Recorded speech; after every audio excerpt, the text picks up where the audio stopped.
Hello, and welcome to another episode of Rants and Raves, or whatever this show continues to be called. If it wasn't already hopefully apparent from my previous entries, this video, going off the title, is not going to be about exactly what the title says, but I feel like it's a good hook because that's the media landscape we're in right now. I think what the title is probably going to say is gatekeeping is good, actually. And I don't exactly mean that, but it's a way to get people in. Gatekeeping has been coming up in conversations I've been having recently because of a whole bunch of kind of specific like hobbies and pieces of media and things like that. And it's gotten me thinking more and more about the subject of gatekeeping, or what people allege to be gatekeeping, and the behaviors that various communities see and try and, mitigate or encourage. So I've been hearing some pretty strong language from a couple of people as of late about like gatekeeping is horrible and should never be done, and everybody should be allowing people in. And I've had to, on a couple of occasions now, been the moderating voice to go, well, hold on. It's not maybe as sinister as you think. Now, I'm not going to say that gatekeeping is always the right thing to do, nor that I'm going to cover all instances of gatekeeping here, but I'm going to try and pare this down to some specific conditions in which maybe we should be a little bit less eager to vilify those who might be not welcoming with open arms. So obviously there are cases of what people would call gatekeeping that are just people being exclusionary for no other reason than selfishness. They don't care about anyone else. They just want their thing for them, and it's just basically a derivative of pure selfish behavior for them and a few friends, or something to that effect. But specifically, probably more prevalently on the internet in general, but specifically in my case, I've been in conversation about a lot of specifically nerdy hobbies, and things that have kind of a long history of not being super socially acceptable, but in current times been getting more widespread appeal. And it has brought up this conversation about how people conduct themselves in these niche spaces, both literally and physically, or literally and figuratively, rather. And one of the cases that I certainly agree with is a terrible case, but we'll put an asterisk in it, is somebody was telling me about their visit to a hobby shop or a game store where they wanted to pick something up, and they were just they were made to feel like they weren't welcome at all, like they were an intruder, like they were bothering people by being there. They felt that they were out of place too much, even though they didn't do anything to indicate that like they shouldn't be welcome. And there's certainly an element of that is still prevalent, and it's hard to mitigate individual behaviors or individual spaces for that kind of behavior. There are certainly some exclusionary behaviors that are directed especially at people who are not, for want of a better phrase, well-to-do white males, that if you enter especially a game store and you are in, depending on where you are, you may not, if you're not male and you're not presented in a certain way, you may not be treated with welcome. And there's no two ways about that. That's not cool. Gaming should be for everybody, and especially if it's not, a super niche, super specific store. But there are people who have gone to those places forever and don't like when those places change, and don't like when new people show up, and those hopefully are not the people who are actually running the store, but occasionally they are as well. And so over the years, I've heard tell a lot of stories like that. Unfortunately, those spaces continue to often be not super welcoming. But I am going to say that is down to individuals. It gets down to what I think is at the core of gatekeeping for a lot of people, which is fear. And it can be fear from a lot of different places. In the case of some of those people, it's not very valid fear. It's oh, I don't like my thing being changed at all. I expect it to be unbothered in my space. But there is a level of nuance that I think is worth recognizing here, so we can have a better conversation about it, which is that for a long time, nerdy hobbies, whether it was video games, card games, miniatures, all these D&D, tabletop, all these sorts of things, these were not socially acceptable things to do. And that wasn't that long ago. We're talking like 15 years ago. If you were a person in these spaces, these were refuges. Like they were not they were not often super welcoming, because they didn't have to be. Because the only people who showed up who were people who already sort of knew where they were going, or had people who had brought them there with them. And even telling people you played D&D, or it's a little longer, but telling people you played video games a lot, or those sorts of things, were all things that could get you in social trouble, whether it meant like just, unkind words, down to like straight up being beaten up. And I think people sometimes forget, especially slightly younger generations, just how short a time ago that was, and how a lot of those people are still in those spaces.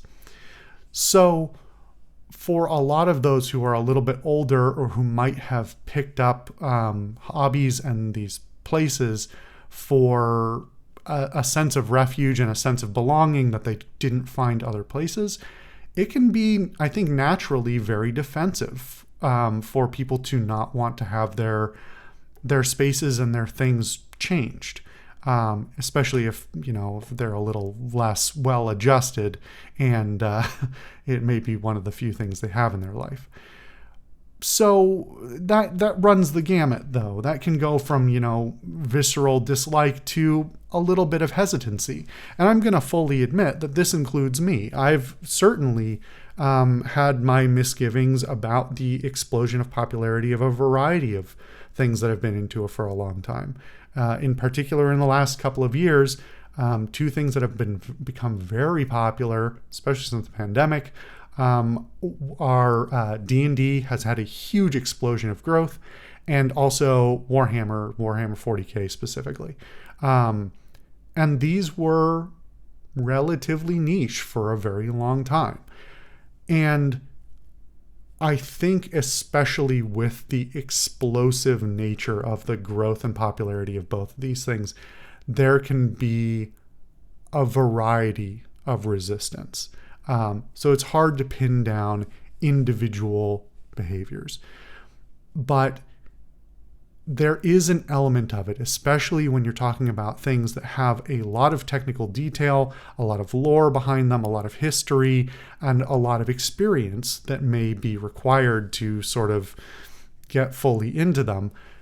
There's an element of things I've heard from both from good people and in different ways from not so great people saying, oh, I don't like these new people coming in.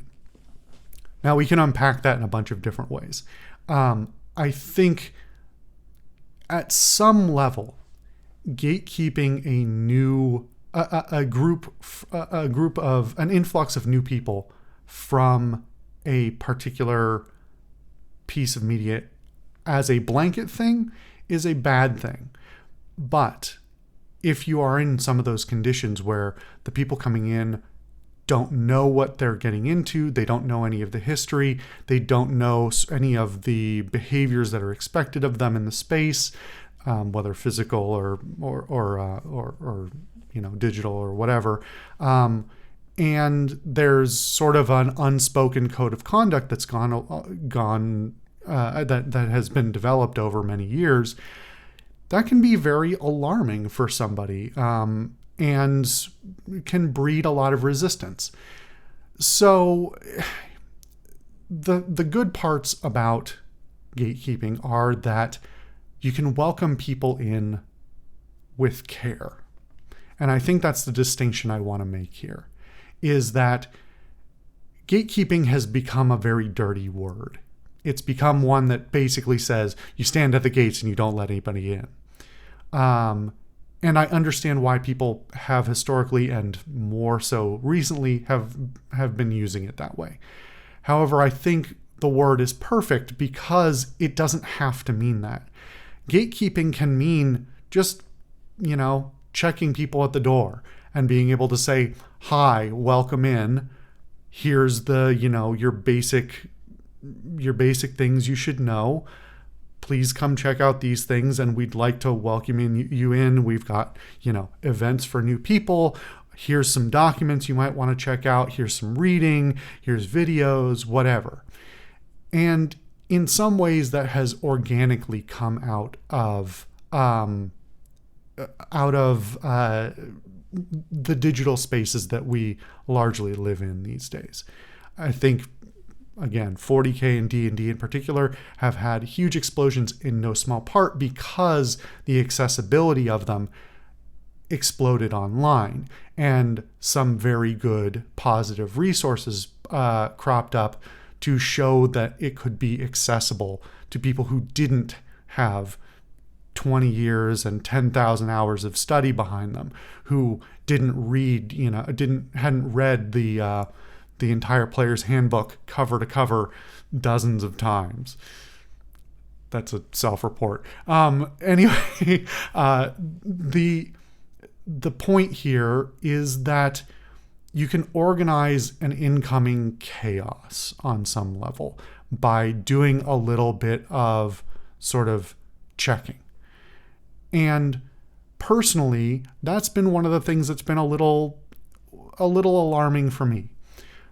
I think that is supported by some of the reports I've heard from people who I know who have picked up things like D&D fairly recently, let's say in the last 5 years, where between the pandemic in 2020 and a few years before, the rise of a couple of these video podcasts, live playing D&D, it has brought in a very different community of interest who previously may have had no tabletop experience, possibly no board gaming experience, no RPG experience.